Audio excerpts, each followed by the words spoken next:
I don't have to keep climbing in order to win for my kid. Winning for my kid looks like I have a steady paycheck. I have a good retirement coming. And I can still go to all my kids' baseball games. Right.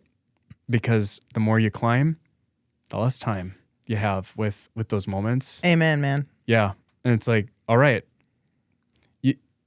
ESOPs just provide more freedom for what's important to you.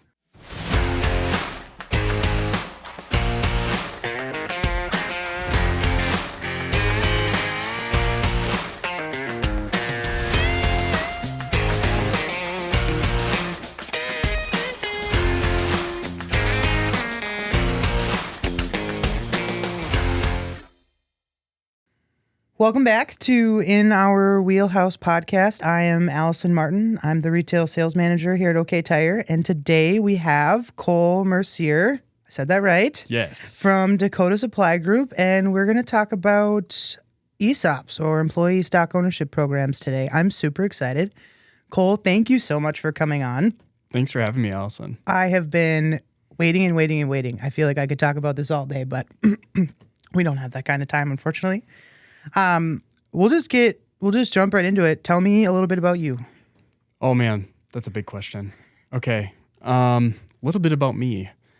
I moved to the Fargo-Moorhead area in 2019 and I haven't left since. Grew up in the middle of nowhere in Minnesota, went to school in Duluth, and the first job I applied for was here in Fargo and moved over here because of it and thought I was going to leave. And didn't turn around. It's a great community.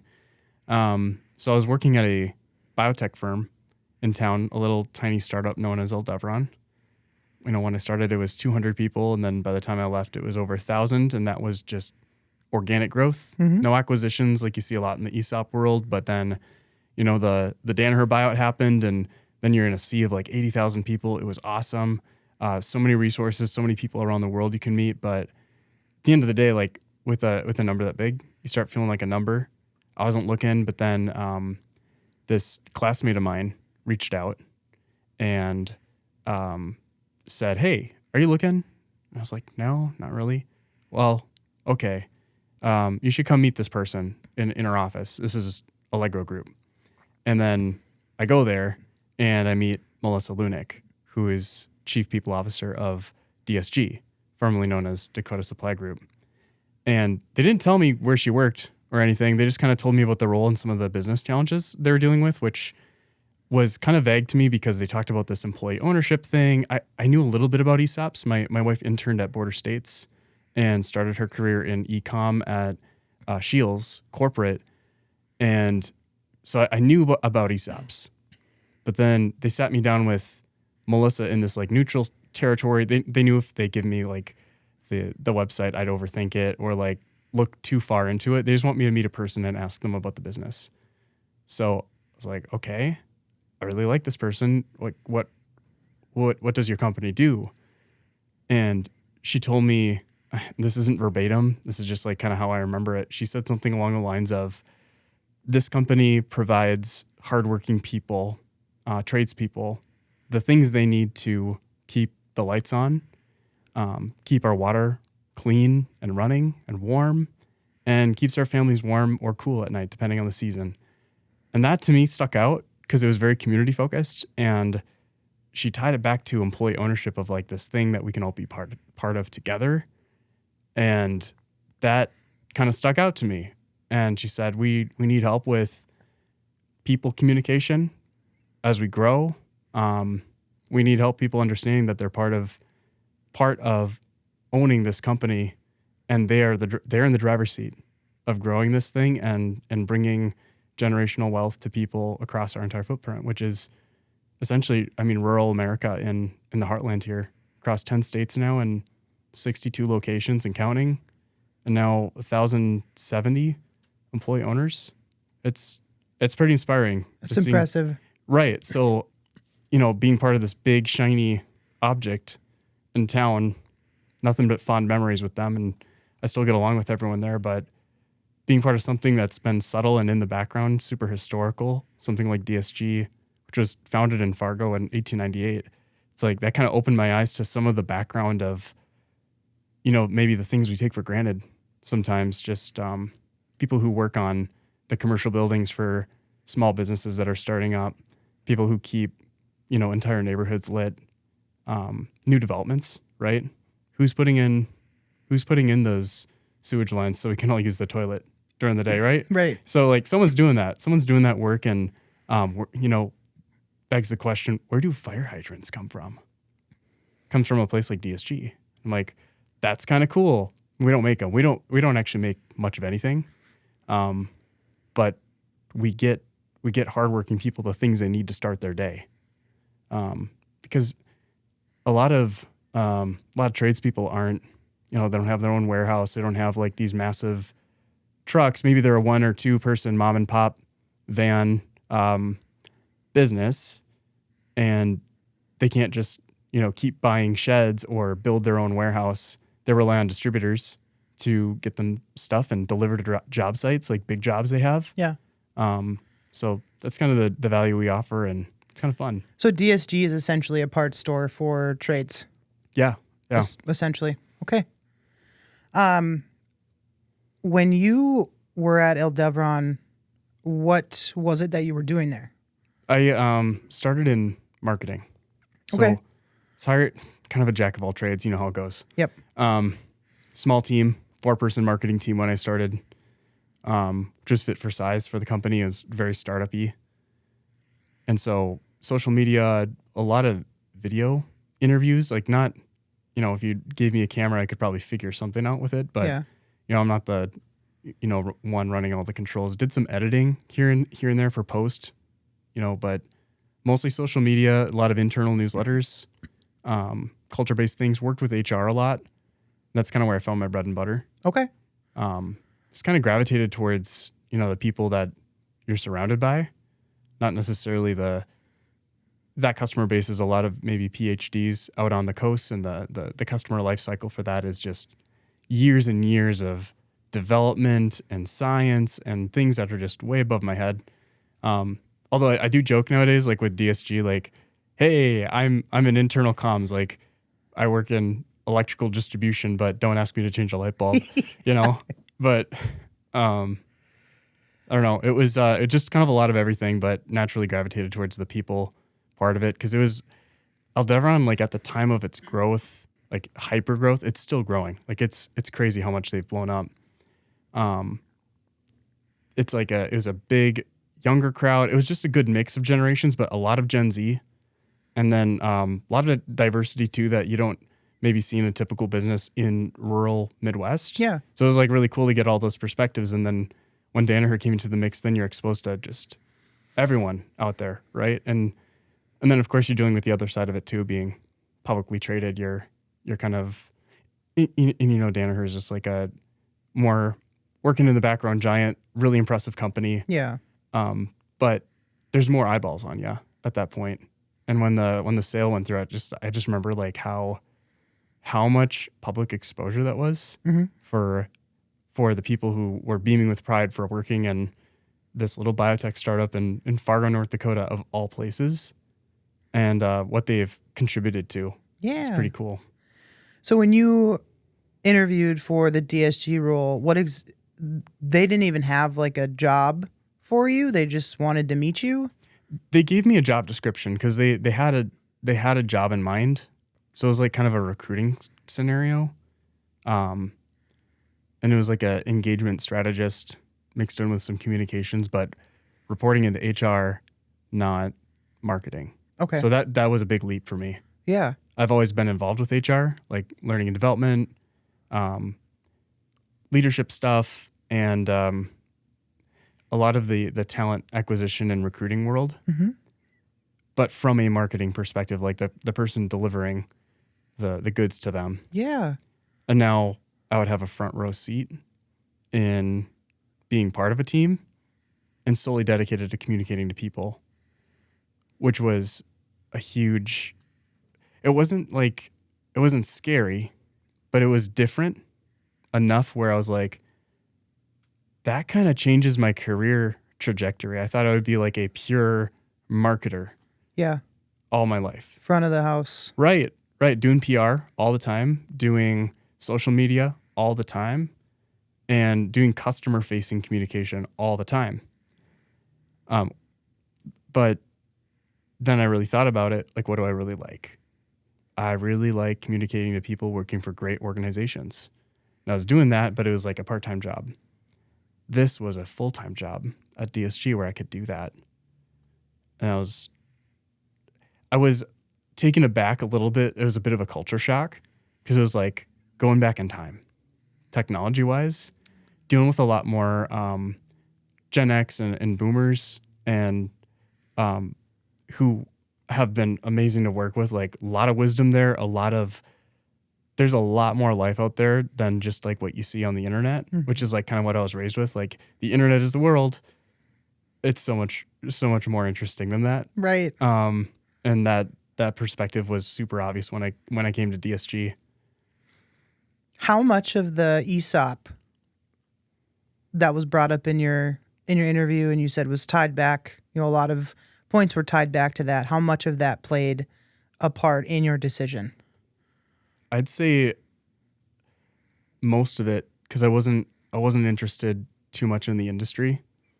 It seemed kind of boring. Now I've learned to appreciate it more and more over time. Right. But like people can go around and say like, I work in biotech or I work in software development. People don't really go around and say like, I work in wholesale distribution. But now some of those more subtle and long-standing blue-collar industries are kind of cool again. People are talking about it more. Like you see Mike Rowe out there doing stuff. He was kind of the OG doing like dirty jobs and stuff. Yeah. Like just kind of shout out appreciation. But they at DSG, like one of my first projects was kind of taking over the scholarship program. And it was kind of going through these applications for scholarships intended for kids going into the trades and reading some of their responses was honestly really inspiring. It's like they want to take over their dad's electrician business, or they just want to earn a living for their family and do good hard work, go home at the end of the day and just like feel like they've put in a good day's work. And like it's like that kind of like, it's the little things in life and just like if you got it figured out and like this trades-based scholarship will help you get there, that's great. And I think trades have gone underappreciated so long. I know like I don't know about you in school and like whether you went to public or private or homeschool, like I just feel like an era or like a whole generation went through like trades are an option, but they're not like super promoted. But here we are. Go to school so that you can get a good job. And now it's, you can go to school. I feel like, the younger generation, like now it's school is an option. And more people are going towards the trades, like those 2-year community college where they're getting a certification in something, whether it's heavy machinery or electrician, plumbing, HVAC, whatever. You were definitely seeing more of a need for that because the generations are retiring out and we don't have enough to fill them. That on top of the astronomical pricing of college, but that's another conversation for another day. Yeah. That we won't get into. Right. That just keeps getting more expensive. Right. And maybe it's coming. I heard maybe it was going down at some point. I don't know how or why, but the Wall Street Journal published a really interesting article called Gen Z is the Tool Belt Generation. And that was kind of like my first confirmation that like, oh yeah, we can talk about this industry again and not feel like kind of uncool about it. Yeah. Like we can be part of like the cultural dialogue. We can like, it's a viable path, and employee ownership only got me there way faster because it's not like the profits going back to the employees, the employee owners was mind blowing to me. And that was well before I ever received my first allocation. I had no idea what it was going to feel like to open up my first statement. Yeah. But especially when like, because what's You didn't get it until year 3, right? Your first statement? It kind of depends when you start. Yeah. And we've made amendments to our plan that like are pretty progressive in the ESOP world, like immediate plan entry. Day one, when you're hired, you enter the plan. You don't have to. Looking at Sam like, hello. That was my reaction when they told me like, can you help us communicate this? And I spent hours with our benefits manager. Yeah.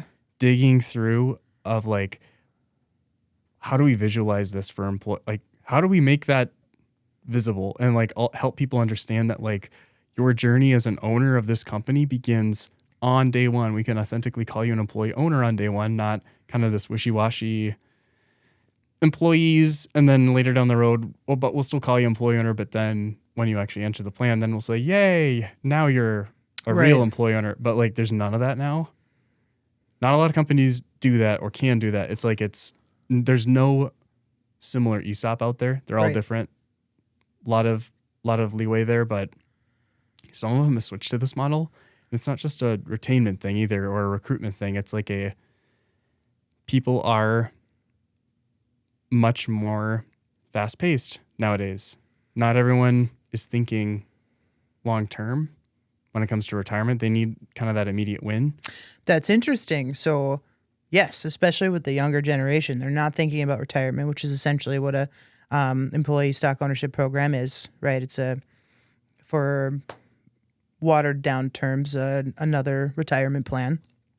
I know when you get the 20-year-olds, early 20s, mid 20s even.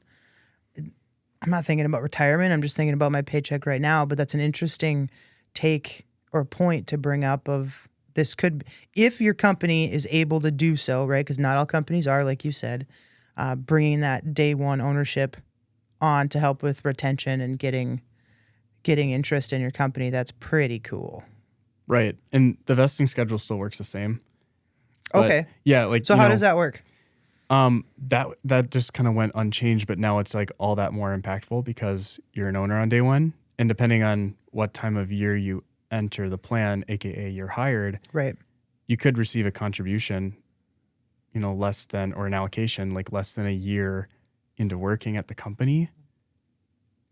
Again, depends on when you're hired. And like, there's so much gray area that we had to like sift through, like I said, hours with whiteboarding with our benefits team. But how many entry do you guys have? Like 1 or 2 or 3 entry dates throughout the year? There used to be 2. Okay. January 1st and July 1st. And now we have 365. What? Because everyone's hired on, maybe, okay, it's probably less than 365. Man, I'm over here getting jealous. We're not doing start dates on the weekend, Yeah. or like on holidays. So it's less than 365, but it's every day of a normal business day could be an entry day. Wow. That's got to be a paperwork nightmare, honestly. I don't know how they do it. They had to figure it out somehow before they decided to move forward with that. And all thanks to our board being, super kind of progressive in that way of like, what's going to set you guys up for the future? And they ended up getting an award, I think last week, just like most impactful, significant boards of 2025. I forget which media outlet it was, but DSG was named that. And one of our board members, also an ESOP CEO here in town, accepted it on behalf of DSG. So we're really thrilled about that. And it was kind of a good reinforcement because the board is always a little mysterious to the frontline employee owner. Like, who are these people? They come to a meeting, make decisions, but we were really adamant that like, no, these are the folks that are signing off on huge decisions like this on behalf of our executive team. And they're very pro employee ownership, very pro ESOP, and they've been instrumental in our growth and making smart decisions on behalf of the employee owners from a strategy standpoint. So do you get to meet the board members? Mm-hmm. So traditionally, actually, like our employee ownership committee, like kind of like there's a lot of ESOPs out there. They call it ESOP committee, employee ownership council, like name it whatever you want, right? Some call it like party planners, which boo, you should be doing more than just parties. You should be really integrating with the employee ownership culture. But everyone starts somewhere, right? Ours now presents to the board every year of what we're doing to educate our fellow employee owners, like our peers, on what it's like to work at an ESOP. So that looks a little different every year. I've only been at this 3 years now, but bringing in our chair, and I'm kind of just there for them. Like that's part of the role too. It's like not just internal comms for everyone. It's like kind of coaching the committee chair, which switches out we can go down a whole rabbit hole of like how committees are structured and stuff, but And then that's just committees. We could. I know that's just committees. There's so much we could do. But no, that's great. So circling back to the culture at DSG, which sounds phenomenal just in the few minutes that we've been talking already. In day-to-day work, how much is ESOP brought into the conversation? Like, are you guys truly living, the ESOP culture of everyone's in this together so that we can increase our share price so that we have, good retirement plans when we're getting out? Like, is that, what is it? I'd say everything is in reference or relative to it. If you think about, you can throw out a lot of metrics at people. We have very open book, transparent management. We have open books every month for our managers, and these aren't like just all corporate managers. Like these are people at the branch who are in the warehouse with their teams. Yeah. Picking orders, taking orders at the counter when someone's down. And we have branches like from 3 people all the way to 200. So it kind of depends on the location, but the numbers are out there every month. And all managers are encouraged to take those slides and charts and everything and talk about it with their people. And then it's their choice, right? It's our president and CEO was up in Fargo a couple weeks ago for our grand opening of our new location here in town. Yeah. And he had a little speech about keeping ownership local. Because we do a lot of community stuff here in Fargo just because, we've got a long-time presence here. A lot of our human resources team members are here, so we do a lot out there from a talent pipeline standpoint. But we want to scale that to almost every branch out there, right? We serve not just one community, we serve 60-ish communities. And we should be involved with them. Yeah. And you have a lot more stake in your community when you feel like a local business owner because you are a business owner. And, but you also have to keep the whole team in mind, right? You're not just one location. You're part of one team across 10 states. So that's where like budgets come in. That's why we have a lot of open book transparency with that. But then when we talk about, what are people looking at? Like, what is the front line looking at from a success standpoint? We communicate to them weekly with a newsletter called Owner's Connection. That came way before me. It was like a bi-monthly or quarterly PDF for a while, but it was called Owner's Connection. I took it from that, turned it into a bi-weekly e-newsletter, and now, because my team has grown, it's now a weekly newsletter, and it's still Owner's Connection, no matter what. And, we're publishing more articles on our new intranet, which is Owner's Hub. It's on SharePoint, by the way, so you can kind of name a hub site whatever you want, but we had our people vote and come up with names, and they came up with the Owner's Hub, and I was like, great, that sounds awesome. All right. And then we do quarterly town halls. We call them State of the Spark. Our Spark, you can probably see the little star in the middle of the D there. That's our 4 core audiences: our employee owners, our customers, our manufacturing partners, and our communities. So what is the state of that? What is the state of that every quarter? We share that with everyone, all the numbers, and it's all in reference to how is our ESOP going to look. So the annual ESOP meeting used to be like this single channel, like once a year, Santa Claus comes to town and we shove all the corporate updates in front of everyone and say, this is how the company's doing. But then there's a lot of information there in 1 hour. Yeah. And now we're in 3 time zones, so it's hard to accommodate everyone. Everyone's got different busy schedules. Mm-hmm. May is when construction season really starts ramping up. That's when our branches are getting the most, Yep. walk in, like, oh crap, not in my groove yet. I need this part. I need that part. I Yep. need this wire. I need this order. So our branches are busy. So, we still get everyone involved virtually, but they used to rely on that for everything. And now, because we kind of diversified the communication a little bit, kind of spread it out, annual ESOP meeting is just about the ESOP. And this is going back to my first point. I promise this is a full circle here. Yeah. Besides looking at things like financial terms like EBITDA, which people know EBITDA. Yep. A lot of finance folks. I still can't remember the acronym in my head, but EBITDA factors in the ESOP. And that's what we look at that every month. Also operating expenses, right?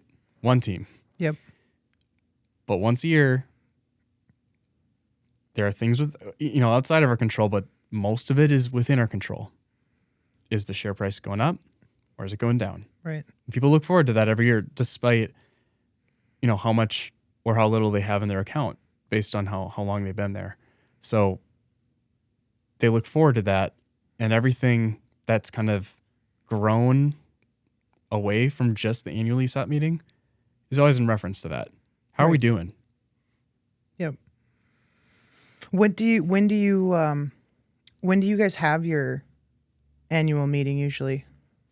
Typically in May. Typically in May. Okay. This year, because we added more than 300 employee owners to the plan with that immediate plan entry. Yeah. When did that start? January 1st or 2nd. Oh, this year it started. Yeah. And you guys were still able to pull out, well, I suppose, because you're always talking about the year before, so that wouldn't have been, that wouldn't have really affected it. But I was going to say that's impressive to start that in January and then still have all of your financials and share price by May. But maybe next year that'll be a different Certainly outcome. more statements for sure. Yeah.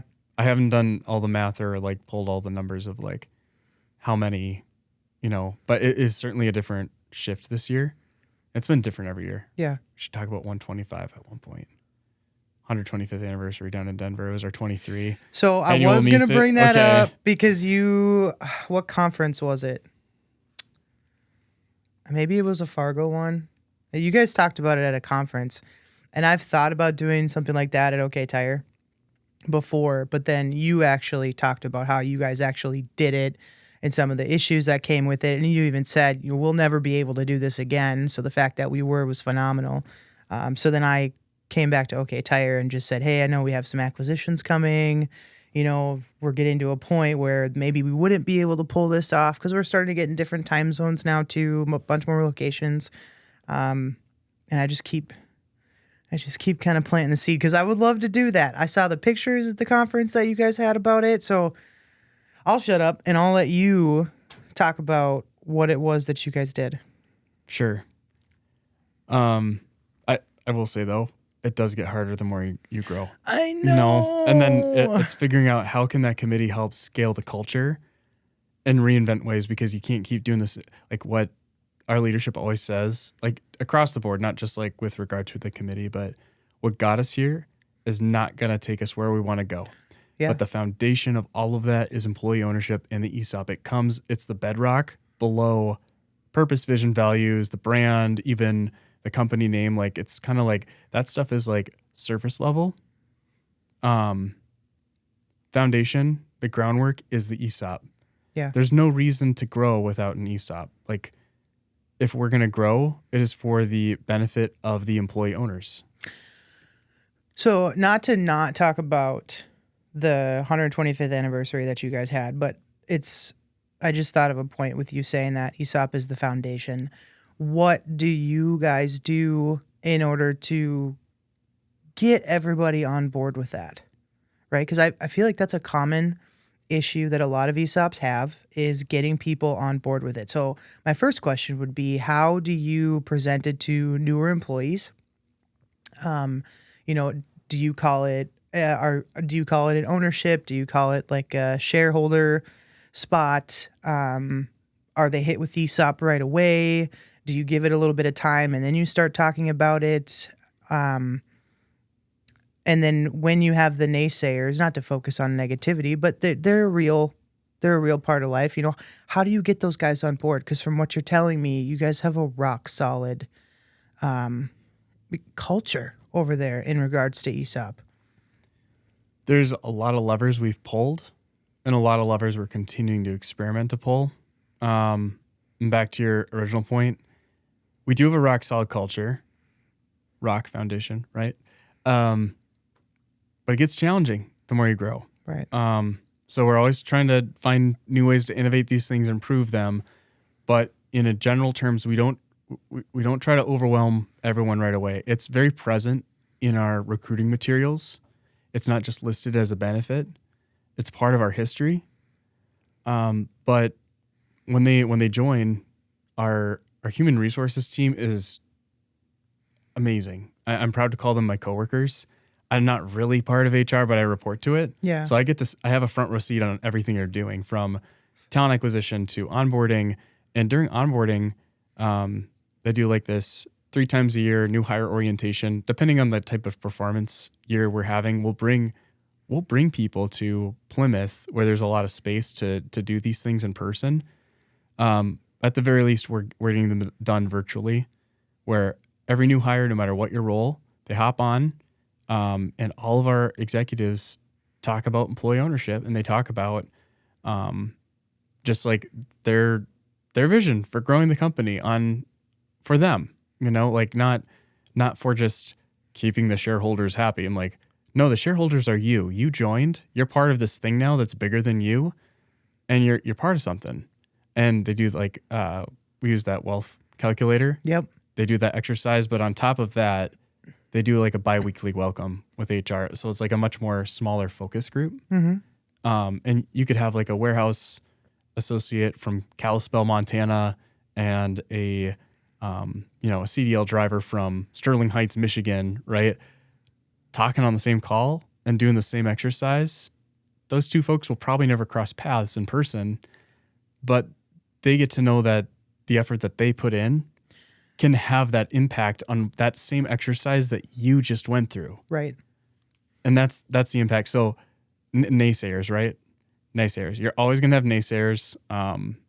The wealth calculator exercise certainly helps, but it takes a level of acceptance and receiving that first statement, which is part of the reason I think why we sped that process up a little bit. Yeah. So people can actually see and feel the impact sooner. And then you think, oh my gosh, you just added 300 new owners. Like, you're just going to have to split it. Like, more people are taking more pieces of the pie. Yeah. And we're just like, no, the pie just got a lot bigger. Right. So there's still a slice for everyone. Yep. The pie is just growing so big. We gotta pass out more pieces. Right. But they're all the same, they're all the same size. It's a, percentage of based on what you make. Right. And that's, the slicing methodology has not really changed. And I wish people would understand that in order for ESOPs to survive, you have to get bigger. Mm-hmm. It's essential. It's a necessity. So it is a good thing when you're getting bigger. I know some of our people are probably experiencing growing pains right now because we've had in the last 2 years 4 acquisitions that totaled 8 locations, correct? I believe so. Yep. And that was a lot in a short time span, but it's a necessity. Mm-hmm. So do you refer to people as owners? Like, are they employee owners? Are they EOs, or are they shareholders, or what do you call employees? More authentically than ever, we've been able to say employee owners. Okay. In kind of the passive term, and this is me just being, finicky about, like, when we go through, memos and stuff, all that day to day, we'll refer to everyone as like associates after, dear employee owners, as employee owners, yada, yada, employee owners. At some point, we just like shorten it to associates. Sometimes it's employees. I would prefer if people just kind of like if you're going to say employees, you might as well say employee owners. Right. So it's not like exactly consistent, but I would say, like, from a leadership perspective, from like a, shared services perspective, shared services is what we kind of use for the word corporate. It's because corporate kind of like boo. It's kind of got a bad notation to it. I don't want to be known as like a corporate communications manager. I mean, seems kind of sad. I wouldn't take you out to beer after work. No. Just wear like a really tight tie to work every day. I have a tie in like my profile photo, but it's just because it was the perfect red to match my new DSG shirt. I was like, I'm at this conference, they're doing headshots. I'm going to put on this tie. I'm going to do a nice little headshot. But then when people meet me, it's what you see is what you get, you know? Just casual. Yep. Right on. So what else do you really enjoy about just ESOPs in general? Doesn't necessarily need to be DSG, but just, you go to the conferences, you meet all these people. What else do you like about it? Let's talk about conferences because it's not like a typical industry conference where you're kind of amongst your competitors. Maybe you are, but you're really amongst a sea of people who just all want to win. And there's like the financial component, but like it's also very cultural, but it doesn't feel like you're at a HR conference or like a woo-woo conference, right? I will agree with you on that. We're all there for work, but it's not like a competitor deal. Everyone's there to learn something new. Right. Yeah, I like that. And the topics are so diverse, right? There's so much variety. It's not like one niche, like I'm at an AI conference for wholesale distribution, which would be awesome. I know they exist, but I'd much rather go to employee ownership conferences because there's a little slice of everything, enough variety, but then I'm also meeting people that are, when we say no ESOP is the same, they're running into the very similar issues. Absolutely. And they're like every business is facing the same challenges these days. Yep. And so like there's the patterns, but it doesn't feel redundant because everyone in that room has a shared goal: promote employee ownership, grow your ESOP, and make sure that they're here to stay for good because they were created by Congress. They can be destroyed by Congress on purpose or not. Yeah. So like it's this very little fragile thing out there that makes ownership and generational wealth possible for so many more Americans than anyone ever thought of before. Mm-hmm. So I try to remind myself of that all the time. Maybe that's a good segue to 125 because that was the moment that opened my eyes of what ESOPs can do. Yeah. Yeah. Go ahead. So, open it up. Yeah. So Sam brought up a picture. Hashtag 125 years young. So get this. We were at about 1,000 employee owners at the time. So a little less than we are today. 2023. We were founded in 1898 as Fargo Plumbing, of all things. But that's 125 years. So as our brand was kind of in limbo just because we'd grown so much, we were Dakota Supply Group for many years, probably 25 years at this point. Before that, it was Dakota Electric Supply Company because we were only in electric, but then we grew into plumbing, HVAC, waterworks, all these other things through acquisitions and whatnot. And so we're kind of transitioning to DSG, and 125 years was a really good point to say, okay, this is going to be a year where we really celebrate our future together, but we got to also look at the past and reflect. And so we flew every employee owner down to Denver, Colorado, to the Gaylord Hotel. That was the only place that was relatively within our footprint, or at least like somewhat in the middle of the country, that could accommodate a group our size. Yeah. And not only our employee owners, we invited industry media, as well as a spouse or a special guest. Like I was just going to ask if there were any plus ones available. So there were, that's a good picture. That might be our women in industry and networking employee owner resource group. A lot of big companies do like employee resource groups. Yeah. I mean, smaller companies are kind of adapting those too. We had like a bajillion of those at Danaher. But women in industry and networking, that's a fantastic group. And they did kind of a group picture together with the 125 logo or the badge. But anyway, we flew everyone down there, and this room, so besides the weekend being like our weekend birthday party, right?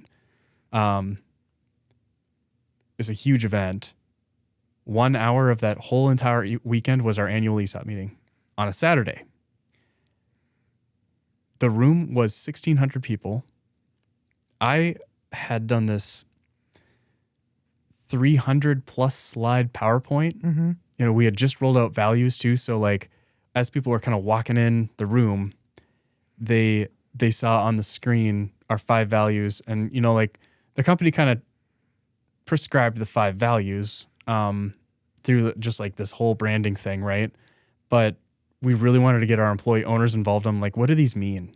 You know, how should we describe these? Like, what does it mean to you as an employee owner? You own the company. These are the 5 values. Like, we've kind of narrowed it down for like just the patterns of the way we do business. Yeah. What does this mean? So as people are walking in, there were quotes from like different employee owners of what these things are. And then everyone sits down and the show begins. A lot of like country rock music. I got to be the guy in the back, like in the booth. And like, this was like my, I studied theater. So I was just like, I was like lighting up, like it's showtime. It's game day. They're like, ladies and gentlemen, please welcome to the stage, President and CEO, Paul Kennedy. And it's like, it's just this energized feeling. All of our executives had like a little keynote, just 5 minutes, you know, like we didn't want to spend too much time dealing with corporate updates. Cause like that audience is, you know, our number one audience member is the employee owner, but who's arguably maybe the more important person? The spouse or the partner, the friend, the mom, the dad, the kid, whoever they brought as their plus one. Yeah. That's likely the first person they turn to when they're A, excited about this new thing called employee ownership. Yeah. Or B, they're having maybe some disbelief in it, or they're considering taking another job. Who's the first person? So we needed to inspire that other person. This is a great company. That's smart. That your person works for. Yep. So it was much more about them. Again, still employee ownership focused, still about the employee owner. But you know, probably can't go into all the details of like the share price increase, but let's just say it was significant. Mm-hmm. And that's why we did this in person too. Yeah.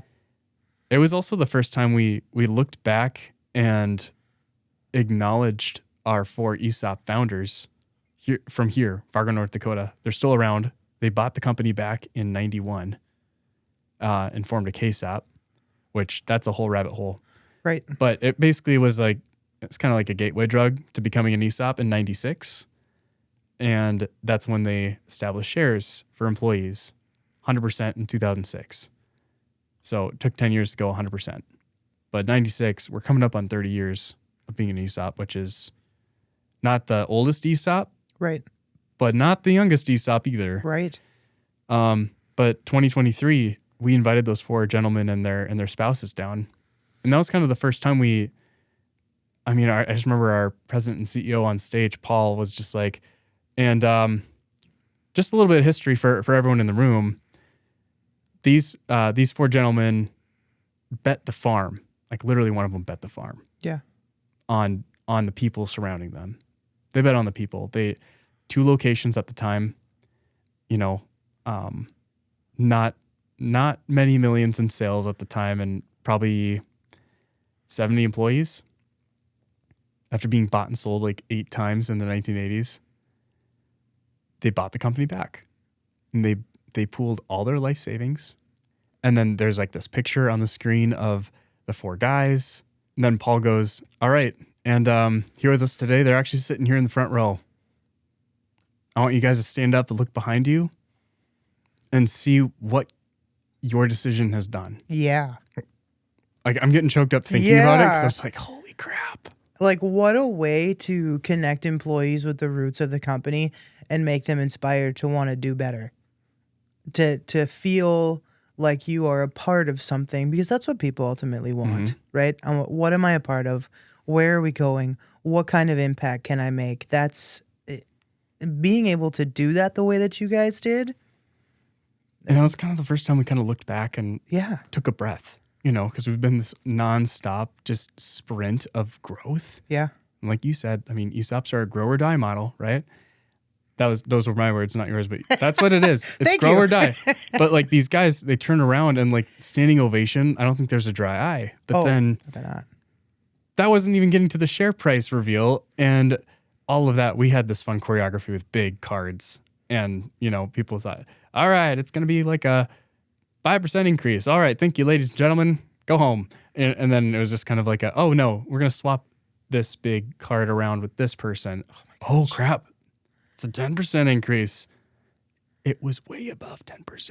That's because insane. there was let's just say there was a missing number backstage that our employee ownership committee. Sneaky. Yep. So suddenly there was a 1 in front of 2 other numbers.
I really hope one day to be able to do something like that because that's amazing. Once in a lifetime. Yeah. To see that, witness that in person. I can only imagine. That's literally all I could do. Everyone starts crying, then you start thinking like, well, how many shares do I actually have times that? Right? Man, I'm super jealous.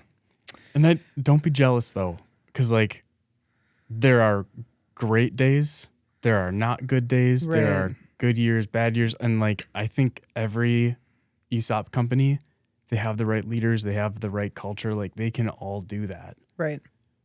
And it's the same with anything. You could compare you could compare DSG and say that you'd be jealous about a company in town that has a share price that's over $600 per share. Right? Totally. Like it took time. It took time to get there, and leadership and a culture that drove everybody to get there.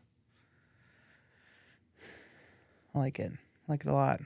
It was just wild spending so much time with those numbers that you just saw and writing every script, designing every slide, choosing the audio, like that silly song we played for like kind of the game show stuff. And you don't get it until you see it. Yeah. How one little line or one little choreography move, just for the record, that our leadership was not dancing. It was just very choreographed. Like I had colored spike tape on the ground and like had them, all right, now you switch with you. Then you see the numbers kind of shift around. One little piece of choreography, one little moment can just have such an emotional impact on people. Mm-hmm. It was just, I didn't believe it till I felt it. It's one of those noises you can't unforget. Right. Like 30 years from now, you're still going to remember that. I'm going to remember that roar. Yeah. That roar of like all these people jumping out of their seats, 1,600 people in the room, jumping up and screaming. Mm-hmm. Like the audio, it's hard to hear it for real. Yeah. But like the mics it was deafening. It was deafening in there. Well, yeah. because you now have people that realized how much money they have now. Mm-hmm. And maybe they're thinking to themselves, I just work in the logistics department, or I just work in HR, or I'm just a parts like counter person. And now here I am. Mm-hmm. It's such a powerful tool and concept for people that I can't stress enough. And I wish more people truly understood. So it's what can we do to get it out there? Do stuff like this. Podcasts, Right. nerd out with your friends, get people talking at work about it, like get them excited. I think one of my favorite things to do, I get to travel to locations, like all of our different locations that we have, and I'll meet new employees that I haven't seen since the last time I've been there, or whatever it is, and I really enjoy getting to talk to everybody. Not just the sales counter, not just the manager, but the guys in the back, guys or gals, right? The mechanics, the tire techs, the drivers, the warehouse people. I like seeing them all. And if I get a couple of minutes to talk to them, I'll just go, do you know anything about ESOP? Nah. Do you care? Not really. But then I might start talking about it for a little bit and go, well, here's why you should. Or do you mind if I talk to you? Or do you have any questions about it? And then they start. And most of the time when I do that, it's I didn't even know. Like I didn't realize what it was about. Granted, I haven't done that in a while. And now we have new practices within our HR when it comes to onboarding, but I'll still talk about it. Mm-hmm. Like with employees that have been here for a few years, newer ones. A lot of the questions that come up are about the committee, like what is it? What are we supposed to do? And really trying to do like the fun part of it. I like the fun committee, right? I know you had mentioned something earlier, but like that's not all it is. But getting people a reason to be excited about coming to work, or just even for the day, or getting to do something different than just like a regular old pizza party, I'm all for. So Right. what do you like to do as far as like the more? I know you're internal comms for the company, and you, I imagine, talk about ESOP a lot. I do. But Yeah. What do you like to do in regards to ESOP every day at work? every day, I mean, Every day, Yeah. every month.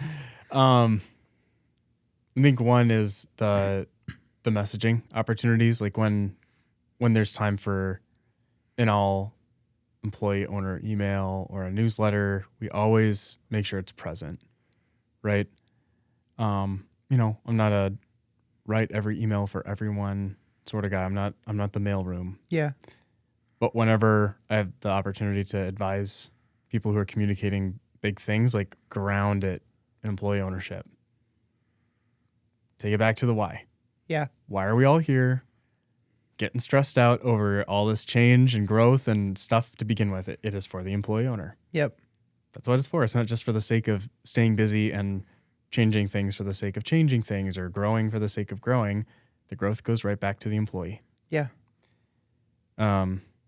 So you mentioned onboarding, learning management system. We have I don't remember which one it is exactly, but our learning and development department, just like, 2 or 3 people, they came up with a custom course working with our committee to make sure that those required trainings, some of them are required, but like, all the trainings you do, like when you start, are interactive.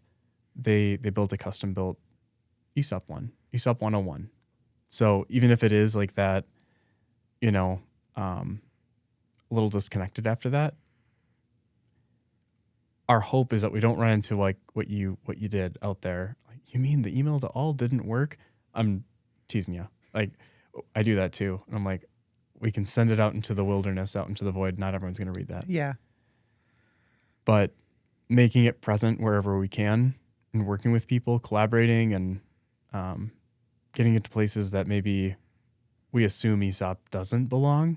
Yeah. We challenge that at every point, because again, go back to the why. Why are we doing any of this? Why are we all stressed out? Why are we all growing and changing and doing all these initiatives and task forces and things, When you, when's the last acquisition that you guys had? Last year. Last year? Yep. What is how do you get the new employees on board, the new locations? I'll talk about an acquisition in 2022. I did like a little road shows, 4 locations in Iowa, Brown Supply Company. And they specialize in waterworks. So fire hydrants and a lot more. Okay.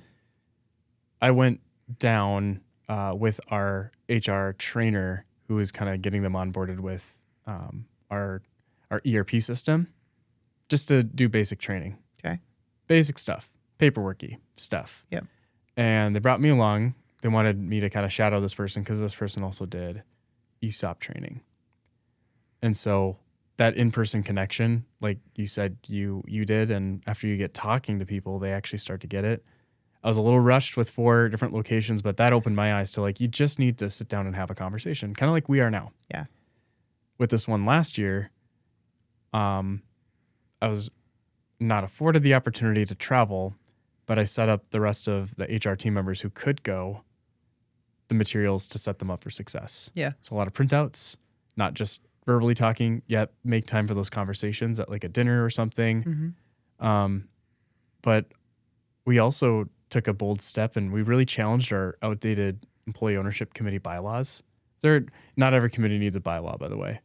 Kind of depends where you're at and like your style, but we have bylaws, but they're from 2015. Yeah. It said, for some reason, no, like you have to be a certain amount of years with the company to be able to qualify to be on the committee or qualify to apply to the committee. Yeah. I'm like, wait a minute. Why wouldn't we invite someone who's enthusiastic about learning more? So there's this guy, Austin, down in Illinois.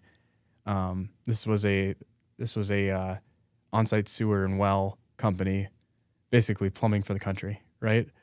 For the countryside.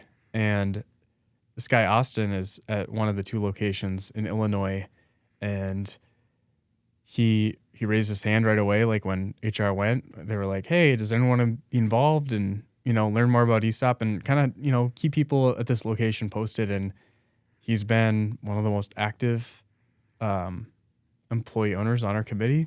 He's super engaged. Mm-hmm. And he's really excited to host the watch party for our annual ESOP meeting in June for his fellow owners down there. And he's been taking a lot of materials that exist. It's like opened his world up to a whole bunch of opportunity. And that's one thing we go into acquisitions with. Maybe you can tell me about OK Tire's approach too.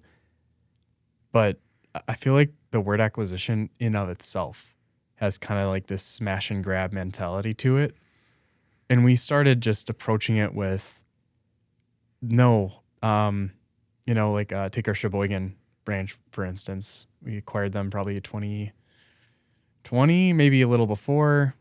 Maybe I have the decade wrong too, but more recent than previous Wisconsin branches. It was a 3rd generation owned place.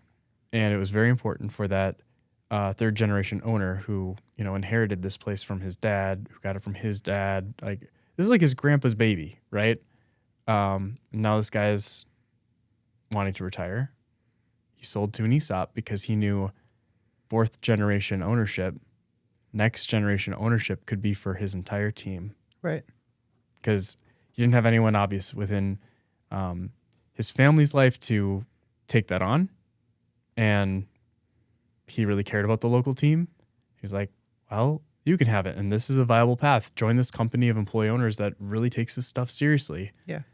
And so that's been kind of the story. And most of them are still with us, and they're running their business. They're keeping ownership local, like we were talking about before. And I think that's one of those success stories. It's not guaranteed every time, but we lead with we're giving ownership opportunities to companies that are looking to sell. And we start with the culture first. Like if it has to be a cultural fit, even if it makes monetary sense and it's not going to work out culturally, just because like that ownership mentality, like that local business mentality isn't there. It's harder to get them on board with it. But I think it's interesting that you say that you brought that up, like with the Sheboygan one, where the owner said, third generation can be fourth generation for my entire team. So there's a couple of acquisitions that we've done, and I've went and asked, not the old owners, but like someone that worked very closely with the previous owner, and have just asked, why OK Tire, right? Why did you guys sell to us? And I believe this was a fact a couple of years ago. I believe OK Tire is still the only employee-owned automotive industry facility in North Dakota. Okay. I believe. I know that was a fact. I don't know if it is anymore. I would believe it. But in the automotive industry, whether you're talking about mechanical services, tires, and then within tires, whether you're talking about cars, medium trucks, heavy semis, or even ag, it's a massive world out there, right? Massive competitors. And it would be so easy for someone who owns a company to go, I'm gonna sell to this multi-million or billion-dollar company so that I can get the biggest paycheck that I want. Right. It's the owners that go, yes, I have these offers, but my employees are going to be taken care of better by OK Tire. I'm going to take, whether it's less money or just that's not even the case, or maybe we can get the acquisition done faster, whatever it is. But the ones where the owners sold to us because they want their employees taken care of, or they knew there was going to be better opportunity for them in joining our team, that culture is already there, and those stores are doing very well. Mm-hmm. The stores are doing very well. There's one that we have done within the last year, and I know the owner who's having a real hard time. I'm getting a little choked up with this because I know how hard it was for him with selling, because it was a family venture for them, obviously. And the first time I had met him, I knew that he was having a really hard day, so I just kind of backed off, and I think I left early that day to just kind of give him space. I'm like, yeah, this is your whole life that you're selling. I'm not going to come in and just go, oh yeah, this is great. And I remember him talking to one of his employees one time about the sale, and he just said, there's going to be better opportunity for you guys with OK Tire. And that was just really, I couldn't imagine taking over a business from my parents that they, and with family businesses, the amount of sacrifice that they do, the amount of hours, just how hard they work to get something up and running. And then, yes, you can look at it as, oh, they're just selling it off, but there might be reasons that they're selling it, whether they just do not have the room to grow, or they don't have the capacity, whether it's physical, mental, emotional, to keep going with it. It's not like it's an easy decision for them. But for them to care so much about their employees, to pick OK Tire or to pick DSG, so that people are taken care of, the culture base, I feel like, is already there a little bit. And I think that's also, I said earlier that acquisitions are necessary, for those repurchase obligations.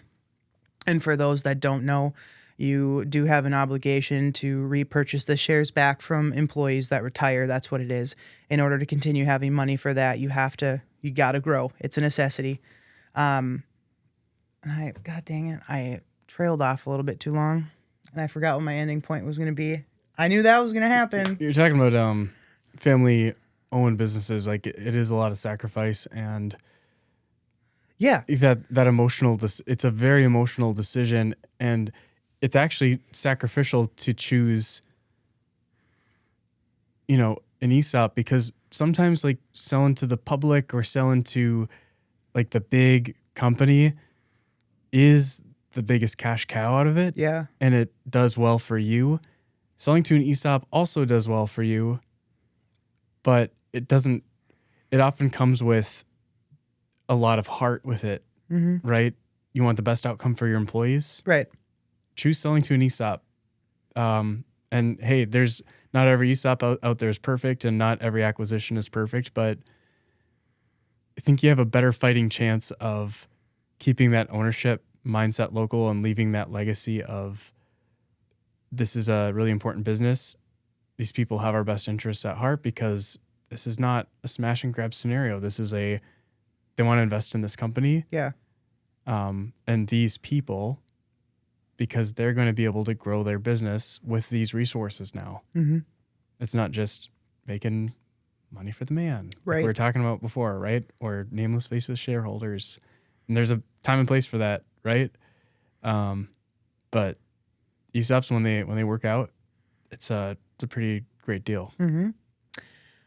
I don't know, for anyone that listens to this that isn't a part of an ESOP, we haven't really discussed, what it is and why it can be valuable. And to tail off of the story of 125 years young, it gives, just say middle class, the Normal people, the opportunity to do very well for themselves, right? So the way that I explain it to people without really getting into the weeds is that it's kind of like a 401k, right? Mm-hmm. It's an investment plan for your retirement. But with a 401k, you're putting your own money into it with every paycheck or however you decide to do that, right? With employee ownership or ESOPs, you're not putting your own money into it. The profits from the company are getting distributed to the employees in a very, watered down, in a very banky way. Yeah, in a very banky way. Yes. That's a perfect way to say that. And even you have the opportunity to do very well, and all you had to do was keep showing up to work. It's not your own money, right? So people dream of what I would do with $1 million, or people work until the literal day that they die, whether it's just choices that they made or something bad happens to them that drains all the savings that they had. Whatever life event, you can be screwed in a matter of a day. And it's just employee ownership is powerful in that way because the little guy gets a chance. Right. It's not all going to the man. Exactly. It's not. There's no man. Everyone gets to be the man. Everyone's or the man. woman, right? Like everyone can be. It's employee owned, not employee managed. Right. Right. You do the best gosh darn job you can in the job you have. You don't have to, hurt yourself climbing an imaginary ladder to feel successful. Yeah. You can do you. You can do your role and help the company win, and you'll be rewarded for it. And how great of a point is that to make, right? Couple of things that you just said there that really stuck out to me. First one, it's employee owned, not employee managed, because I feel like that's a common misconception. We don't want too many cooks in the kitchen. Right. You're not going to be making high level decisions for the betterment of the company. No, right? That's just the way that it goes. So I like that term, employee owned, not employee managed.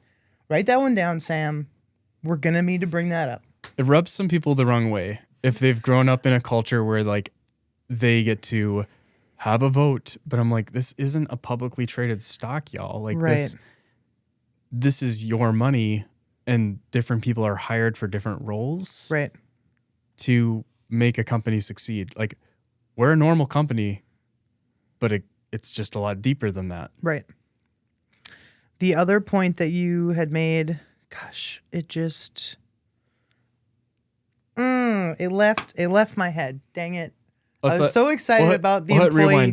Hit rewind a little bit. What were we talking about? We were talking about 125 for a little bit, and then we went into looking back at the founders. And then we also looked back at. It was after you said employee owned, not employee managed. It was whatever you said after that. The imaginary climbing the ladder. Yeah. Okay, here we go. Thank you. My bad. He's such a smart guy. It's caffeine. Not everybody wants to climb the ladder. They don't. There are people that are content driving the forklift. They want to go home, or they want to go to work. They want to do their job, and they want to go home because work isn't necessarily at the top of their value. They just want to make sure that they can continue enjoying their life like they want to, right? ESOPs give people the opportunity to retire like they did climb the ladder. And I think that's pretty cool. Yeah. Not only pretty cool, but just I'm so passionate about ESOPs for that alone. There are partial ESOPs here in Fargo that I know of people that have been there for over 20 years, right? They're partial. So partial meaning only a part of the company is employee owned. The rest of it is regular private sector. So not all of the profits are going to them, but I know of people that are in partial ESOPs that have over $500,000 in their account. Right. Right. I gave a gentleman a ride to work. He was getting tires from us, obviously. And I gave him a ride to work, and I asked him where he worked, and he goes, "Oh, I work here." I'm not going to say. He goes, "We're an ESOP." I go, "No way." And I started asking him some ESOP questions because I geeked out about it as per usual. And I just asked, what do you do there? And he told me, and it said why he had been there for like over 20 years. And I just asked, why are you still there? Why didn't you go to something else? Because it seemed like the way that he was talking about what he did was just kind of like, yeah, I do this, right? It's a job. Right, it's a job. So why are you still there? And he goes, the benefits are amazing. And I made more money in my ESOP last year than I did my salary wage. And holy smokes. I thought, nice. My second thought was almost, are you hiring? But I'm loyal. I'm staying because I got in almost at the ground running, and I want to help see where OK Tire can take employee ownership. So, well, and for the majority of like the life cycle, right? It's going to be nice and steady where you want it, right? Because you don't want like the people retiring to feel like I'm leaving at a very volatile time at all times. You want it to be steady growth, but like you're going to have those jump up. Yeah, you're going to have those dips. But you're going to have those years where we're stagnant. It's just that's business. I mean, that's the world. You can't get away from that. There are things outside of your control, but we really focus on the things we can control. Right. Which is I'd say most of the factors that go into ESOP, like you can control. But it's instilling that mindset. It's not top down, but it's got to start and end at the top. They have to walk the walk. Yeah. They can't just say ESOP. They have to talk about employee ownership culture. They have to talk about why it's important.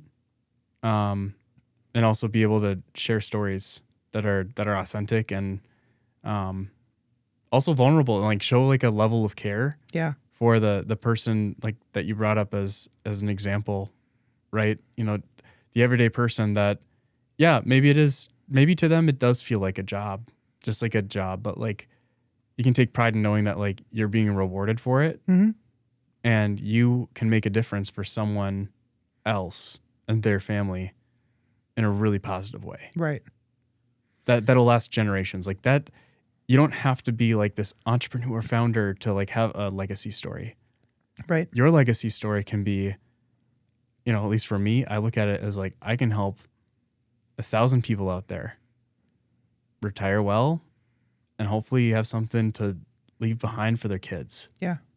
Some of our ESOP retirees, when they're, I'd say like the majority of like the retirees right now are still like the boomers, and some of them retire and the first thing they do is go buy that brand new truck. And I see the farm kid from the 1960s who couldn't afford a truck light up inside them and say, I can get the truck I always dreamed of now. It's like, that's just maybe not the way I would spend my retirement money right away.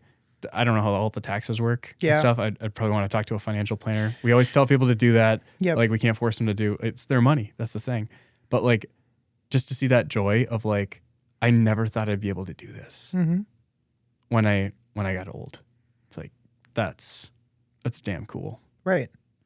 Is it working your entire life and then something happening right after you retire, or not even being able to retire, is such a sad song and dance that happens way too often, in my opinion. I've seen it with people that have retired here at OK Tire within the time I've been here, family members that I've had, just people that I know. Something happens, right? And financially, they're screwed. So just that level of secured confidence is a powerful part of the ESOP that I enjoy. And when people ask me, why do you like ESOP or what is it? That's what I focus on, is just the confidence that it gives me, in knowing that like I'm going to be taken care of when I get older. I'm going to stay here. I'm going to put in my dues. I'm going to help build the share price. And I would say the moment that it came for me, not as cool as your moment. I'm pretty jealous, going to be honest. But I used to work for an ESOP before I came to OK Tire. And I ended up leaving there, and it was a year afterwards, I think. I ended up getting that letter in the mail that says, do you want to roll it over or do you want to cash it out? Well, like an idiot, I cashed it out, right? I thought, whatever, this isn't real anyways. And I ended up getting a check in the mail that was about a paycheck at the time. And I just thought, I was only there for 4 years. I wasn't even fully vested. And this is real money. Mm-hmm. I'll tell you what, those taxes and penalties were also very real. Yep. Felt that. Felt that one hard. But I was like, okay, this is a real thing. I didn't do anything for that money other than continue to go to work where I had. And that was kind of my moment. And then knowing that OK Tire was one, and we had a couple of good years of increases, and seeing how we're growing, and the opportunity that I've had within OK Tire, the opportunity I've seen other people have within the company. Because I would, quick side note, sorry, I do this quite a bit. That's the point. Right? I would say that there is a difference with, like privately owned companies and employee owned companies with the opportunity for employees. Mm-hmm. I would absolutely say that. I would say that employee owned companies work harder to get employees from in-house leveled up if that's what they want, or to give them more opportunity. Not even leveling up. They want to level sideways. If they want to try something different, if they want to move, right? Like I've seen us let employees borrow box trucks so that they can move towns and they can still work through us, right? Like, but I don't really see a lot of that in privately owned. Would you agree or disagree? I agree. It's a little bit more transactional, and it takes a really special company and like I say this with like mad respect for a ton of like privately owned companies or like family owned companies that have built their family's legacy and like treated their employees really well. Yeah. It's still challenging because you're not part of the reward system, even if there is like a very generous bonus program, right? Yeah. You're not literally getting the profits from owning shares of the company. You're getting shares because you have a really, really great boss, a really great owner at the company who's giving their a bit of their treasure and sharing a little bit of their treasure. And I think that's really commendable. The ESOP ensures that everyone can see and feel that. Yeah. As early as they can, as early as possible, or that's feasible financially for the company, right, depending on where they're at in their employee ownership journey. One thing you touched on that I want to maybe go back to, was the everyday person that just wants to show up to work, do their job, not feel the pressure they need to climb this invisible ladder, and still feel great the next day coming to work because they know they're part of something bigger, and they can be rewarded for it significantly. That person also is wise because they see what maybe people in maybe their peers at other companies that are kind of breaking their back doing the same hard job, because like no job is easy. But there are sacrifices that come with climbing the ladder. Like I mentioned earlier, you can get hurt trying to climb the ladder. Yeah. In more ways than just like at work, the work becomes harder. The emails follow you on your watch. That's a cycle. That's one thing. Maybe that's just me having boundaries problems. I'm on silent, by the way. I'm good. But there's that. But then there's also 1 year we asked for testimonials, and one outside sales guy or something said, honestly, I'm really content where I am because I know my retirement's going to be good. I don't have to keep climbing in order to win for my kid. Winning for my kid looks like I have a steady paycheck.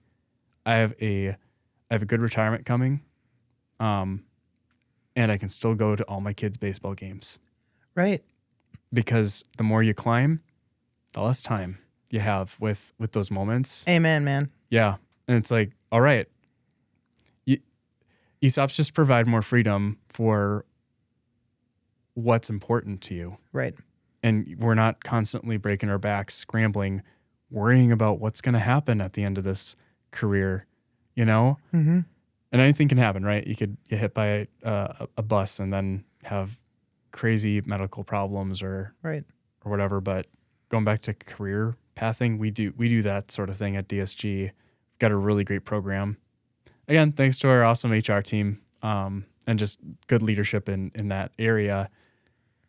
But people can move from different positions, different locations. And it's not, we've really kind of gotten rid of like the whole climb the ladder language. Not that we had it before, really, but it was just like, maybe it's just assumed because that's corporate culture in America. Just like if you work at a big company or a mid-sized company, you just got to keep on trucking along, and then you'll eventually see success. I'm like, no, you can see success in what you're doing right now.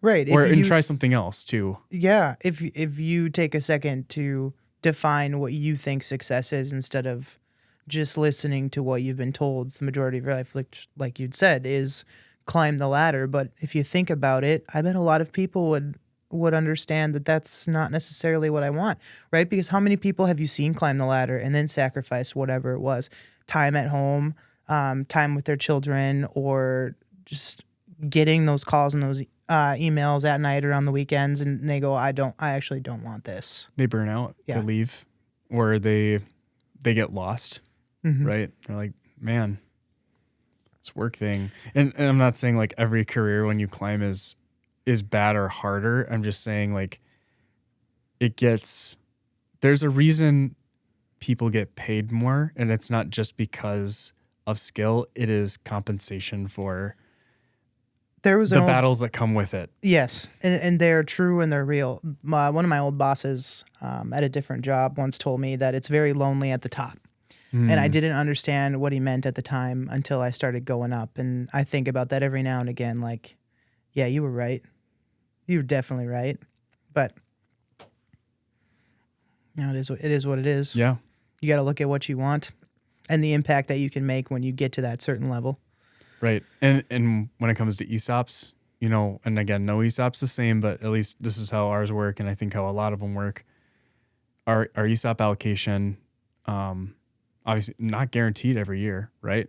Gotta drive performance, and there's that repurchase obligation, right? We're obligated to pay the ESOP trust, but depends on how many people are retiring, how many accounts you gotta pay out and stuff. But that. I just had a brain fart.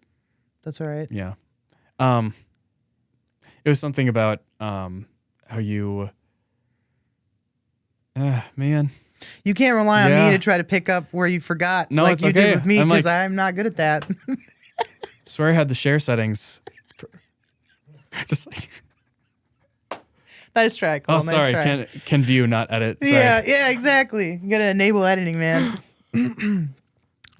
Well, we'll just kind of, if you think of it, we'll come back to that. I won't. Absolutely, I won't. That's fine. It's gone. You might. You don't know. I'll walk out of here and be like, man, I had the best thing to. I didn't probably have the best thing to say. It's all good. Fine. What is? Oh, it was percentage. It was back to that climbing thing, right? You climb, and that percentage is like a percentage of your pay. Yep. That scales. Getting more take-home pay. Mm-hmm. Your ESOP, maybe the percentage is the same, but the number's bigger. Right. But then you have more on your shoulders to make a difference and lead people and inspire them to grow that ESOP. Correct.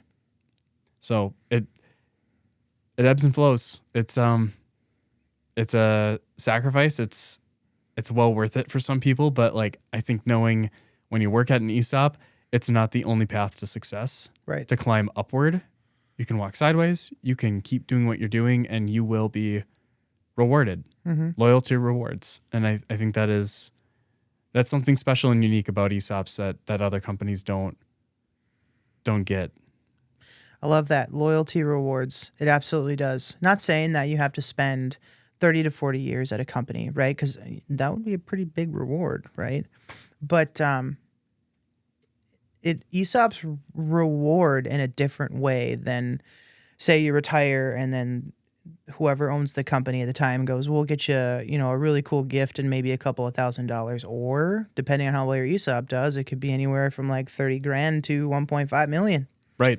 And those aren't exaggerated numbers, which is the craziest thing. They're not exaggerated. That's a real, those can be real numbers. Right.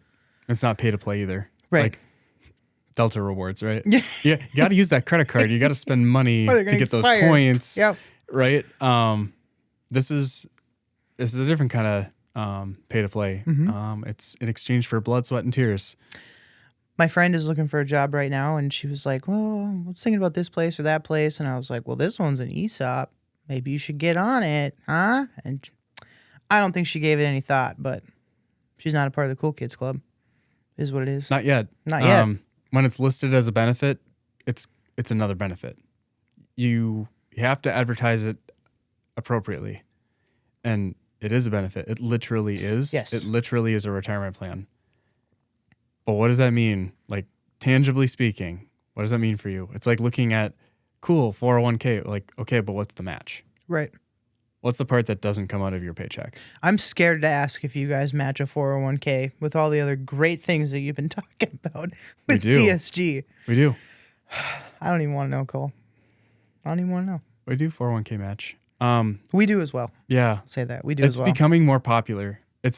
I guess it's another quote unquote progressive thing to do in the ESOP world, because I guess I took 401k matches for granted before, being in the non-ESOP world.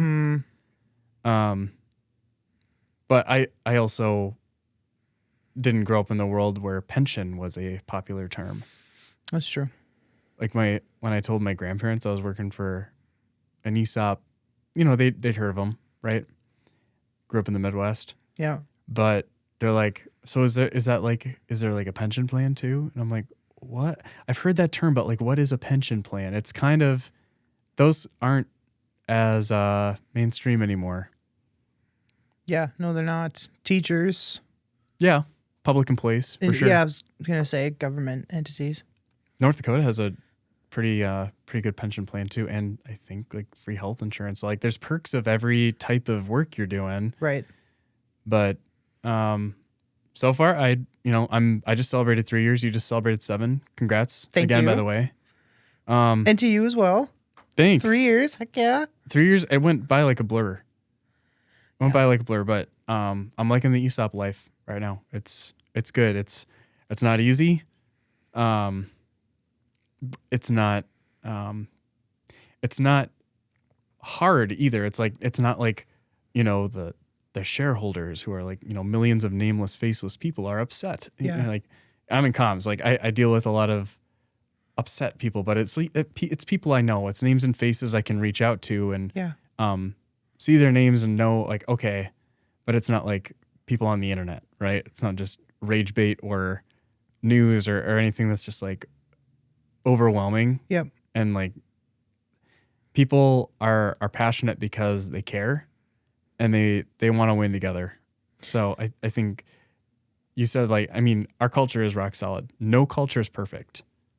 And so I guess last thing I'll say about or brag about DSG is like, when you have a culture that can be transparent, and you're adding more ways to communicate how people can build value for each other, the less and less it becomes about like, once a year, here's a number.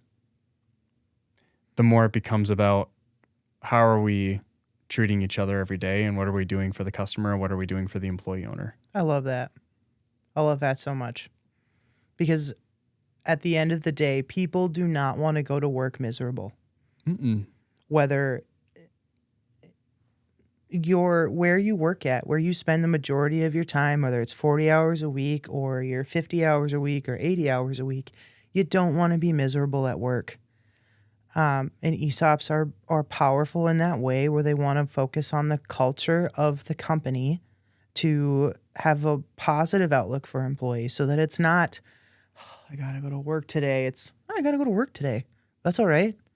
Right? I'm going to go to work and I'm going to have a good day, or I'm going to just go to work and then go home and live the rest of my life. And when you work with a bunch of people that are on the same page as you and have the positive mindset, what you can get done, you can have 125-year anniversaries in Denver, Colorado. Right. And have 1,600 people bawling their eyes out. Like, that just sounds like a really good time to me. It was a good time. It was a great time. And I'm so jealous, man. You don't even know. every If Dana listens to this, Dana, I want to apologize right now. I'm going to be bringing up this whole company meeting thing on a regular basis, probably, until I get told to sit down and shut up. I said, we're too big. We can't make it happen again unless we go, And I don't forget when you said that at the conference. You're like, we'll never be able to do this again. Mm-mm. Right? So that's kind of the play that I keep using. I'm like, hey, we keep getting bigger. We need to do it now. The bigger you get, the more expensive that becomes. And Denver happened to be the place a lot of our small rural communities could fly to on a decent budget. Okay. I mean, it'd be out of this world to be able to do that again. But we'll cross that bridge if we ever get there. Right. It's just like we'd have to reach a pretty crazy milestone. Maybe 150, but like that's a few decades away yet. So I had an idea off camera during a little break, and I told Sam I was going to wait until we were on camera to talk about it again. You're going to talk about Advocacy Day in DC? Just kidding. We can, but we can talk about DC. Let's say we can. I've never been. Okay. But I feel like here in Fargo, we need to start a battle of the ESOPs. You know what I mean? Okay, so what's my vision? I'll get into that. Right? Sam's like, I'm cutting out the next 15 minutes of this podcast. I know it. It'd be like an obstacle course day. Okay. Right? And we get all the ESOPs from Fargo, because there's a lot of like corporate offices. So we got OK Tire, we've got DSG, Border States Electric, Shields, the Knot Company, KLJ. What was that? Engineering. KLG Engineering, I think, is an ESOP. They're based here. Fargo Freightliner. Yep. We get them all together, and then Alltag is here. We just have a day with it. Almost like where they have like track days or whatever. Just have a bunch of different events. We just do that. Battle the ESOPs. I'm seeing kickball. I'm seeing football. I'm seeing barbecue. Yep. See, it's not a bad idea. It's a good idea. This reminds me of Corporate Cup with the chamber, but like ESOP specific. Yeah. It's like adult track and field day. Exactly. Now, all of the safety managers at our companies are going to be like, oh God. Not invited. Sorry, Sandy. Sorry, Mike from Bismarck. I think that'd be fun. I have no idea how we would get that rolling. Maybe. Are you going to the ESOP conference in June in Fargo? I really wanted to. But you can't. I can't. I have another obligation out of town, so another trip. But dang, that would have been the place. So we're doing the company profile. Oh, awesome! This time, maybe I'll open my mouth on stage. Maybe not. You can leave Sam's a little. Go Like, for it. See what they say. It won't say it. Like, it's on behalf of an employee owner. It's not on behalf of OK Tire saying, hey, we're going to host this. And you're not saying, right, yeah, no, hey, that's not ESOP what's happening. Association, Minnesota Dakota's chapter, you're hosting. You're just you're just manifesting an idea out. Yeah. You're just pushing an idea out there. You're leaving breadcrumbs for people. I think that's good. Will. That'd be if it happened, I would be down. That would be awesome. I don't even know where we would be able to do that, honestly. Let's see, Corporate Cup with the local chambers at MSUM. They like take over the whole. That was just last month. Or no, this month. Maybe it hasn't happened yet. I don't think it's happened. No? I don't think so. I was supposed to volunteer for it, but I had another work thing, like another trip or something. Story of our lives. Yeah. I'll be cheering you on from afar, though, for that company profile. DSG did that segment in 22. I think that's the one that I saw. That's where I met you, probably, actually. Maybe. Actually, no, I don't know that I ever introduced myself to you except for standing in line for food at the boiler room. And I was like, hey, I've been meaning to talk to you for like 6 months. And you're like, I know who you are. That wasn't creepy at all. Well, I knew OK Tire as an ESOP. Yeah. And I knew Sam, I think, at that point.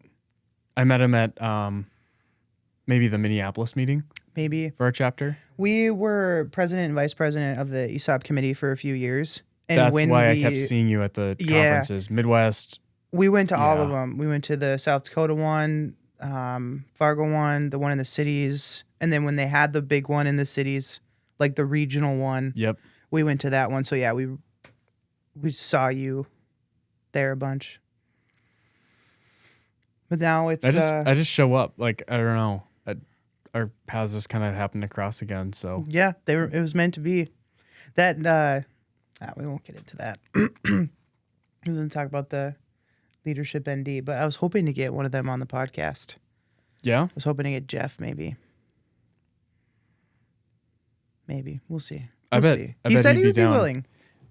It's funny that you brought up like Fargo ESOP Field Day or something.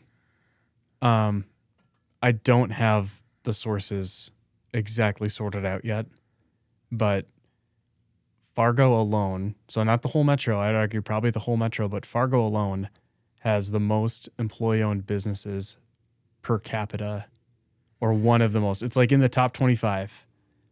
But you got to be careful with that, with like employee-owned as a descriptor. It doesn't Yeah. necessarily mean ESOP, but employee-owned, which is pretty cool. Well, is it like 100%, or is it partials, or is it all of them? Or solopreneurs, because like, I was in a conversation the other day. I don't know if it was the other day, if it was this morning or yesterday or last month. I don't know. I don't know where it was. But someone had said something about North Dakota being like the fastest growing for employee owned companies, like out of anywhere. And I just said, I believe that, because Fargo's growing like massive. And ESOP just seems to be a part of conversation so much more. and you know what's funny about that? We don't have like an expansion network, like, because Iowa has a employee ownership expansion network right there in Iowa, and it's like one of the most active ones, because Iowa is also fast growing for ESOPs. Okay. But North and South Dakota does not have a center for employee ownership. No, but if I remember correctly, at one of the conferences, the MNDAC ESOP chapter, Right. the one that we're a part of, is like one of the, isn't it one of the most active ones? Absolutely. Yeah, it is one of the most active ones. Yeah. So I guess I'm not surprised there. I mean, there might not be an expansion. Yeah, and that's like deal, a whole but- different organization too. ESOP's like one big community though.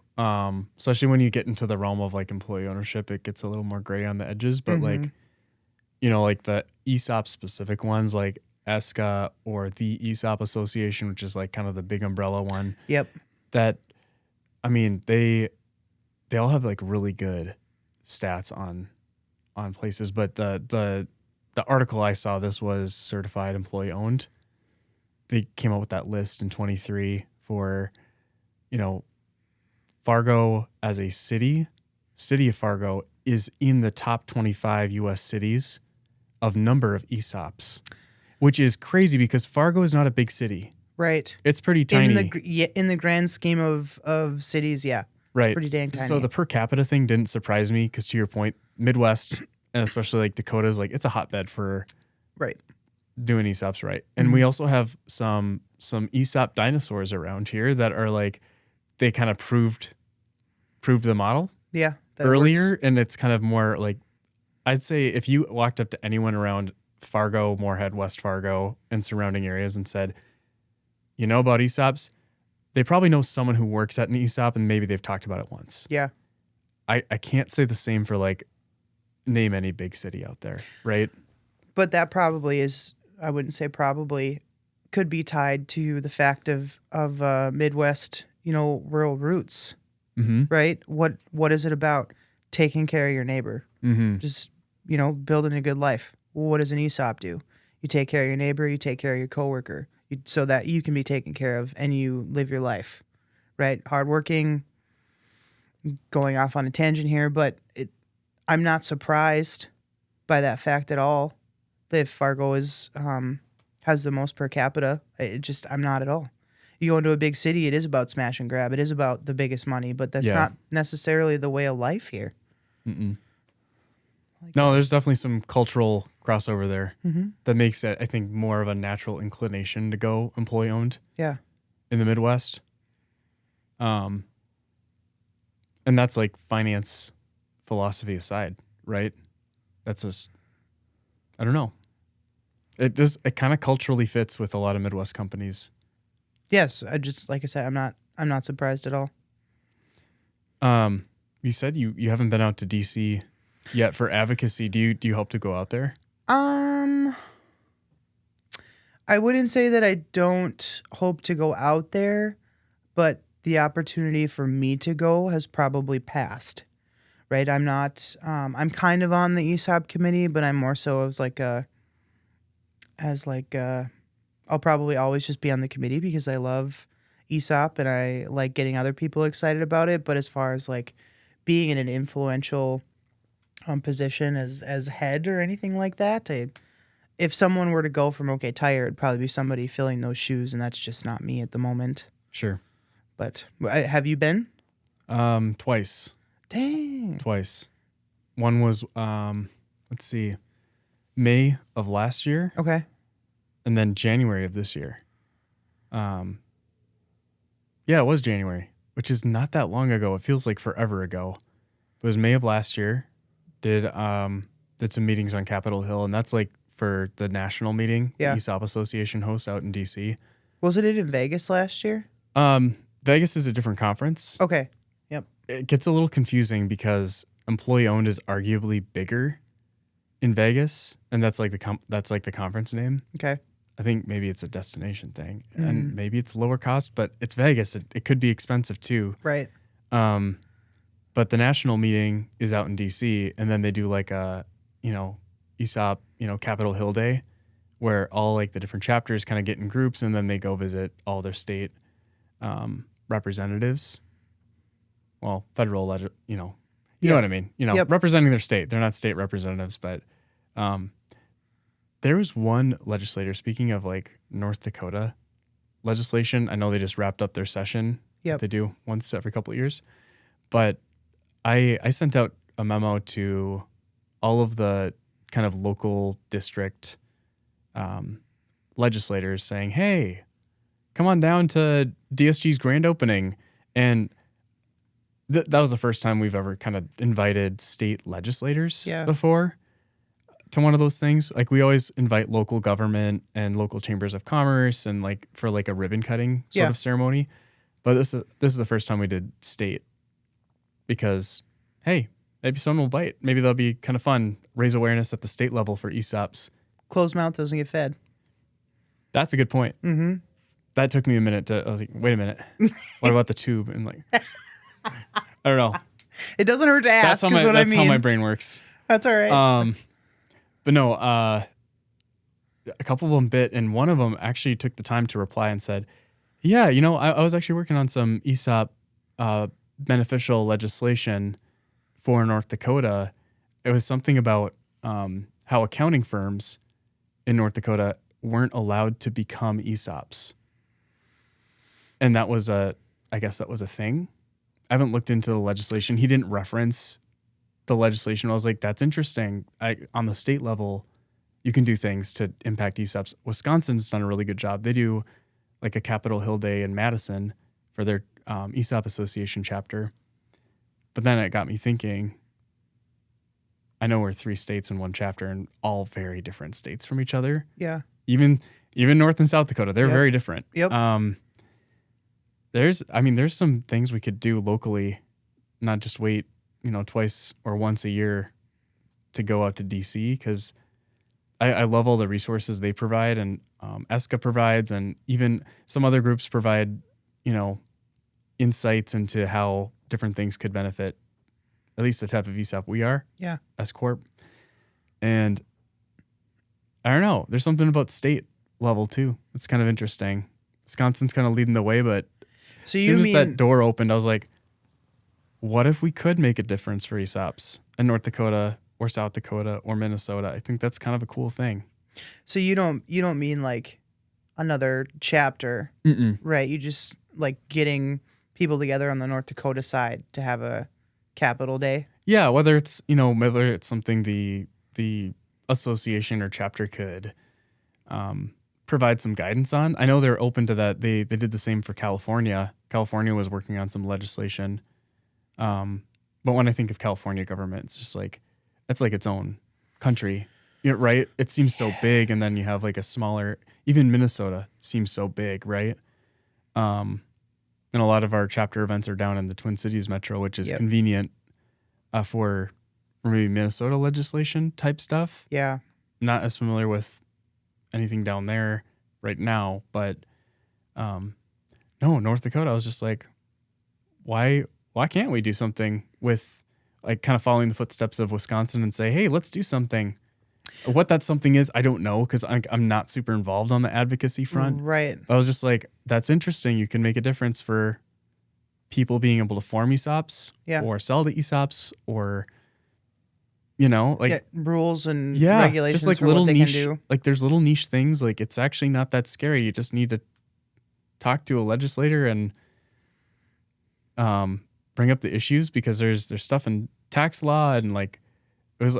I don't know what the example was. It might have been at like an ESCA dinner or something I attended. And the president or CEO of that organization was just like, yeah, like here's a fun fact. One piece of DOL regulation that was proposed by this and that administration actually was not on the radar of anyone in any of our associations, but then, there's like one sentence that was omitted because it looked redundant. Yeah. And that, I guess, would have unraveled all ESOPs. And I'm like, wow, that's why we pay attention to these things because sometimes those little one sentence things make a huge difference. Mm-hmm. So I don't even know where to start with that stuff, but it always fascinates me that there's work to be done on every level, like local, state, and federal, of ways we can safeguard ESOPs, especially. I imagine a good place to start would be at just talking to people at the Fargo conference, which you won't be at. I know. Like I said, I'll be cheering you on. Sad day. That would be beneficial because I feel like a lot of the conference chapter stuff is really only focused on the Fargo side and not the rest of North Dakota. So if we had a way to bring it to more so the middle of North Dakota to get more engagement, more involvement, more awareness about it, I mean, you can only bring benefit from that, right? We had a legislative visit in our Sioux Falls location. Okay. Big branch, big electrical and plumbing and HVAC, I believe. And our legislator from South Dakota, I think it's like North Dakota, like where there's one at-large member. Yeah. So it's not like by district. I think he's not at-large. So Dusty Johnson. Okay. Very iconic name. You can't miss him. But he's always been an advocate of ESOPs. So he was actually there on behalf of another industry association that has to do with like wholesale distribution, particularly our electrical side. Yeah. We're like, hey, while you're there, ESOP community member who's in Aberdeen, a few, maybe an hour away, a couple hours, why don't you head up there and you have a sit down and we'll kind of host like a little ESOP interactive session that can kind of mishmash with the other stuff he's there for too. And it worked out great because then we could open up that discussion and then ask him directly about ESOPs in South Dakota. And he brought up a really good point. Silver tsunami. Have you heard that term? I've heard of it, but I don't know what it is. So there's a lot of like boomer owned small businesses. Yeah. And and again, I don't have like all the stats on me or anything. And I don't read too far into the advocacy stuff, mostly due to time. But it's interesting the amount of boomer owned small businesses in South Dakota, for this example, if they all sold to a big company or they all just maybe kind of closed their doors, called it a day. Yeah. it would have a profound impact on small town South Dakota. Yeah.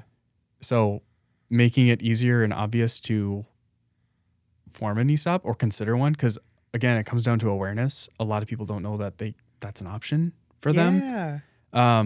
Mostly due to education. And again, in context of like how business has always been done in America, like since forever, it's relatively new. Yeah. As an option. Just in big picture. That's a really good point to bring up is how do these, if we do another podcast with Jim, how do these owners learn about it? Right? How do they know that this is going to be an option for them? So that's a good point to bring up, that in order for infrastructure of rural Midwest to continue with, yes, all of these boomers that need to find something to do with their companies, how do we do that? Talk to legislation. That's a really good point. That's not something that I really ever thought of or considered. That Right. Even though it's growing, it's new, it's expanding, it's still very fragile. That's kind of scary to think about. That Yeah. one sentence could unravel everything in legislation. It spooked me. I Little don't bit. remember all the specifics, but I just like that moment from that evening stuck out to me. Yeah. It's like one sentence can unravel things. Like that is why we have so many, not so many. It's a small corner of advocacy, like in the broader context of like all the lobbying organizations, industry association, all like that stuff. This is like a small sliver. It's like one niche issue that's bipartisan. Yeah. Which I love. I love that people like Bernie Sanders and Mitch McConnell can like agree on something. And they actually agree on a lot more. Just like the two sides, it's just like all the spicy stuff that gets talked about because it's interesting. All the stuff they all disagree on, but ESOPs are pretty bipartisan, and it's interesting how we're just a small slice of the bigger economic conversation, but like there's a lot of work to be done to make that more appealing and obvious. I keep going back to that word obvious. Like, why wouldn't you form an ESOP? I know it's hard. It's harder than it looks. There's a lot of confusing. It's confusing. It's also really hard because of like initial valuation or something. I know that's something that ESOP associations talked about a lot, but it's complicated. Maybe in June, when we go to the conference, I'll try to see if there's someone to talk to about getting it started for you. Then I'll relay Not for that. me, for ESOPs. And then yeah. I'll say it for you. Thanks. Well, Cole, it has been an absolute pleasure to have you on the In Our Wheelhouse podcast. Before we go, do you have any questions for me? If you could summarize what employee ownership means to you as a person, how would you summarize that in one sentence? And I should have been prepared for that question. I should have. That should have been something I asked, honestly. I think I already touched on this earlier. Employee ownership to me gives confidence to people that otherwise would not have opportunities that they could have dreamed of, whether it's money at the end of the road or opportunity to grow and develop within their career that you don't typically see on the more privately owned side. Well said. Yeah. What about you? Being an employee owner has opened my eyes to what an impact I can make in my individual role to people I will never meet in person. And what that can do for their family, their dreams of buying a new truck one day, and retiring knowing that regardless of whatever else they're doing, maybe it's a Roth IRA, maybe it's bearing gold in the backyard, maybe they do have a good 401k, maybe they just have a lot of cash savings because they're really frugal throughout their life. this is yet another way for people to retire and live a good life, because you only get about 4,000 weeks on this planet, and I hope everyone can spend it well. Yeah. And you get the opportunity to be a part of something. Mm-hmm. And right on. I like it. I like that answer. It seems much nicer than mine, honestly. No, He's all about impact over here. No, yours was inspiring. I wish we had time to go into some of the really spicy topics with ESOP, just because there's so many like hot takes out there. There really is. And honestly, I feel like I've never really asked for this before. We never really have. But if we get feedback, if we get comments on whatever social media platform that we get them on, I'm not opposed to having you back or talking about ESOP again and seeing if we're getting like, well, what about this? Getting the topics asked for, because there's so many different roads that we can go down with ESOP. I mean, we didn't even skim the top today. No, we talked very culture-y and retirement, but and those are like the two obvious things to talk about ESOP. We kind of scratched a little bit of advocacy, but neither you or me are like fierce in the weeds advocates of policy, right, and like regulation, and like we don't know all that stuff. Like there's plenty of resources out there, but like without like the papers in front of it, and it's constantly changing. And like you said, time. Yeah. Which neither you or I have. I mean, At it took this us how moment, long to right. get this booked? At this moment, yeah. No, I'd love to come back if you'd have me. There's so many other employee owners out here in the Fargo-Moorhead area, though. I hope you have a chance to talk to a bunch more. We'll see. I mean, we'll see. We're definitely not opposed. Well, thank you. Thank you for being on. Absolutely. Thanks for having me. This was fun.